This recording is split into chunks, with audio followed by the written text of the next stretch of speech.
भाई दूज की पौराणिक कथा। एक समय की बात है, एक बूढ़ी माँ थी, उसके एक पुत्र और एक पुत्री थे। पुत्री की शादी हो चुकी थी। एक दिन भाई दूज के त्योहार के दिन बेटे ने अपनी माँ से बहन के घर जाने का अनुरोध किया। तब बूढ़ी माँ ने कहा, बेटा तेरी बहन तो बहुत कलिया है, वह हर वक्त लड़ती है, तू उसके घर जाकर क्या करेगा। बेटे के अनुरोध करने पर बूढ़ी माँ ने उसे अनुमति दे दी। भाई अपनी बहन से मिलने के लिए घर से निकलता है तो रास्ते में उसे एक नदी मिलती है। नदी बोलती है, मैं तेरा काल हूँ, तुझे डुबा दूंगी। तब भाई कहता है, मैं कई साल के बाद अपनी बहन से मिलने जा रहा हूँ, उससे मिलकर आने दो, फिर वापस आते वक्त तुम मुझे डुबो देना। तो नदी मान जाती है और उसे रास्ता दे देती है। थोड़ा आगे बढ़ता है तो रास्ते में उसे एक सर्प मिलता है। सर्प कहता है, मैं तुम्हें डसूंगा। तब भाई कहता है, पहले मुझे अपनी बहन से मिलकर टीका लगवा लेने दो, फिर तुम मुझे डस लेना। सर्प भी उसे रास्ता दे देता है। अब वह आगे बढ़ता है। आगे जंगल में उसे एक शेर मिलता है। शेर कहता है, मैं तुझे खा जाऊंगा। तो भाई उसे भी वही बोलता है कि मैं पहले अपनी बहन से मिलकर टीका लगवा लूं, फिर लौटते समय तुम मुझे खा लेना। शेर भी उसे रास्ता दे देता है और अब भाई अपनी बहन के घर पहुंच जाता है और आवाज लगाता है, देख बहन, 7 कोस दूर से तिलक कराने तेरा भाई आया है। बहन उस समय सूत काट रही होती है। तब उसका सूत बीच में ही टूट जाता है।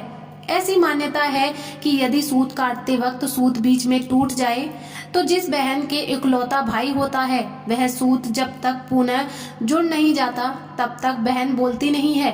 भाई बाहर से पुनः आवाज लगाता है। भाई की आवाज सुन जब बहन जवाब नहीं देती तो भाई मन में सोचता है, मुझ गरीब से मेरी बहन बात नहीं करना चाहती है। माँ सही कह रही थी, मुझे यहाँ नहीं आना चाहिए था। ये सोचकर वह वापस जाने लगता है। इतने में बहन का सूत पुनः जुड़ जाता है और वह भाई को आवाज देती है और उसकी तरफ दौड़ती है और उससे बात न करने का कारण बताती है। बहन बड़े प्यार से व स्नेह से अपने भाई को घर में ले जाती है और वह अपनी सहेली पड़ोसन के घर जाती है और उससे पूछती है, हे सहेली, कोई जान से भी प्यारा मेहमान आए तो क्या करना चाहिए। पड़ोसन मजाक में कह देती है, तेल से चौका लगाना चाहिए और घी में चावल पकाने चाहिए। भोली बहन पड़ोसन का मजाक समझ नहीं पाती और वैसा ही करती है।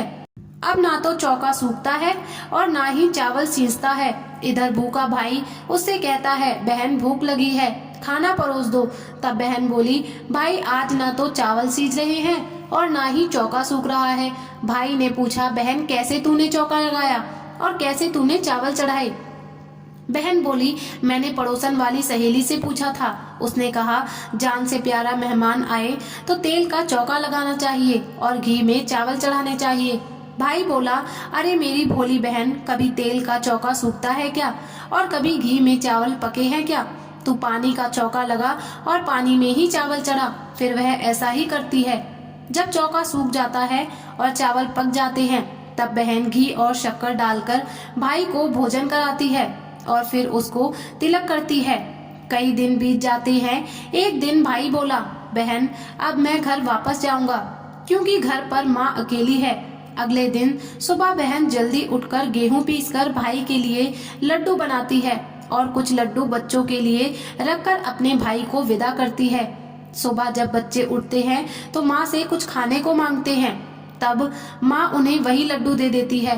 तब वह देखती है कि ये क्या, सारे लड्डू हरे रंग के हो गए हैं। फिर वह चक्की में देखती है तो उसमें गेहूं के साथ एक सर्प भी पिस गया था। वह उन लड्डुओं को फेंक देती है और अपने भाई के पीछे पीछे भागती है। रास्ते में एक पेड़ के नीचे उसका भाई बैठा होता है। उसे देखकर भाई बोला, क्या हुआ बहन। तब बहन पूछती है कि मैंने तुम्हें जो लड्डू बांध कर दिए थे वे कहाँ हैं। भाई ने कहा, बहन तेरे लड्डू मैंने अभी नहीं खाए हैं, पेड़ पर टंगे हैं, ले लो।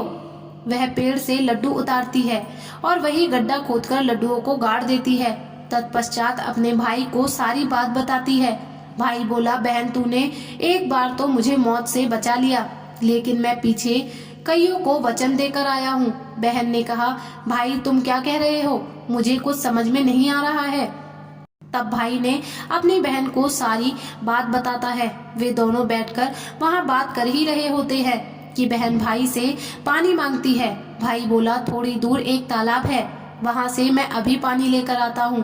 बहन बोली, मैं खुद जाती हूँ और पानी पीकर वापस आती हूँ। वह पानी पीने तालाब पर पहुँचती है तो देखती है कि वहाँ एक बुढ़िया बैठी है।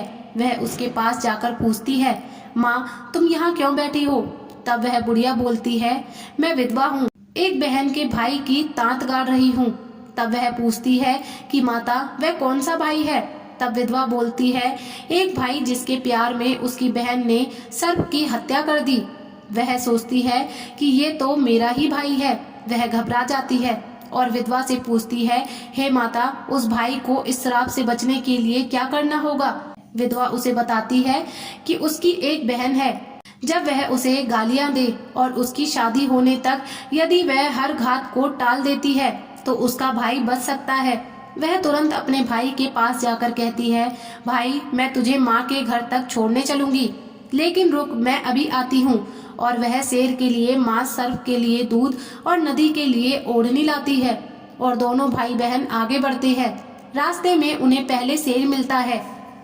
जैसे ही वह भाई को खाने के लिए आगे बढ़ता है, बहन उसके आगे मांस का टुकड़ा डाल देती है। शेर मांस के टुकड़े को खाने में लग जाता है और दोनों भाई बहन आगे बढ़ते हैं। कुछ दूर जाने के बाद आगे उन्हें वह सर्प मिलता है और जैसे ही सर्प उसे डसने के लिए आगे आता है, बहन सर्प के आगे दूध का प्याला रख देती है। सर्प दूध पीने लगता है और वे दोनों अब आगे चलने लगते हैं। रास्ते में उन्हें नदी मिलती है जो भाई को डुबाने को तैयार होती है, पर बहन नदी को ओढ़नी ओढ़ा देती है। तत्पश्चात खुश होकर नदी रास्ता दे देती है। अब वह दोनों भाई बहन आगे बढ़ते हैं और अपने घर पहुंच जाते हैं। बेटी को देखकर माँ खुश हो जाती है, पर बहन उसी समय भाई को गाली देने लगती है। तब माँ बेटे से कहती है, इस झगड़ालू बहन को क्यों ले आया है? तब भाई बोलता है, माँ बहन तो बहुत अच्छी थी, पर पता नहीं इसे आते ही क्या हो गया। थोड़े दिनों में भाई का रिश्ता आता है। तब सब कहते हैं, बहन पागल तो है पर भाग्यवान है। पर जब ससुराल वाले सगाई के लिए मिठाई लाते हैं तो बहन कहती है, इसकी मिठाई क्यों बांटते हो, पहले मेरी मिठाई बांटो। कई बड़े बुजुर्ग बोले, इसे भी भाई के साथ बैठा दो। सगाई शुरू होती है और वहाँ आग लग जाती है। बहन को तो पता ही था कि उसके भाई का घात है, उसने तुरंत ही वह आग बुझा दी। अब कुछ दिनों बाद शादी के कार्यक्रम शुरू होते हैं, परंतु बहन हर समय भाई के साथ ही रहती थी। जब भाई की निकासी होने लगी तब बहन बोली, अरे इसकी निकासी क्यों करते हो, पहले मेरी निकासी करो और इसे पीछे के दरवाजे से लेकर जाओ। बहन के इतना बोलते ही आगे का दरवाजा टूटकर गिर जाता है। सब कहते हैं, भले ही बहन झगड़ती है पर बार बार भाई की जान बचा रही है। जब भाई फेरों में बैठता है तो फिर बहन कहती है, इसकी जगह मैं फेरों में बैठूंगी। शादी के बाद जब दूल्हा दुल्हन की रात जगती है तो बहन कहती है, इसकी नहीं, पहले मेरी रात जगाओ। कई लोग बोले, बीच में पर्दा लगाकर इसे भी साथ में सुला दो। रात में जब भाई और भाभी सो जाते हैं तब वहाँ एक सर्प आता है। बहन तो तैयारी में ही बैठी थी, वह उसे पकड़कर टोकरी में रखकर सो जाती है। आज वह कई दिनों में निश्चित होकर आराम से सोती है। इधर उसकी माँ सोचती है, बेटी के उठने से पहले ही मेहमानों को विदा कर देती हूँ, वरना फिर शोर मचाएगी। जब बेटी उठकर देखती है तो घर में कोई नहीं दिखता। तब वह माँ से पूछती है, माँ सब मेहमान कहाँ चले गए? तब माँ कहती है, बेटी मैंने तो सब मेहमानों को विदा कर दिया है। तब बेटी बोलती है, माँ सब मेहमानों को वापस बुलाओ, अभी मैं विदा होंगी। उसकी कहने के अनुसार माँ सभी मेहमानों को वापस बुलाती है। तब वह माँ से कहती है, माँ आज के दिन के लिए ही मैंने पालने में पूत और चूल्हे पर दूध छोड़ा था और पागल हो गई थी। मेरे इस भाई पर 7 घात थी, वह टालने के लिए मैं ऐसा कर रही थी। उसकी ये बात सुनकर माँ और भाई बहुत खुश हो जाते हैं और सबसे पहले अपनी बेटी को विदा करते हैं और उसके बाद सभी मेहमानों को विदा करते हैं। इस दिन के बाद से ही हर बहन अपने भाई की लंबी उम्र की कामना से भाई दूज का त्योहार मनाने लगी। इस दिन बहन भाई का टीका करती है और इस कथा को सुनती है। बोलिए श्री राधा कृष्ण भगवान की जय। बोलिए यमुना माता की जय।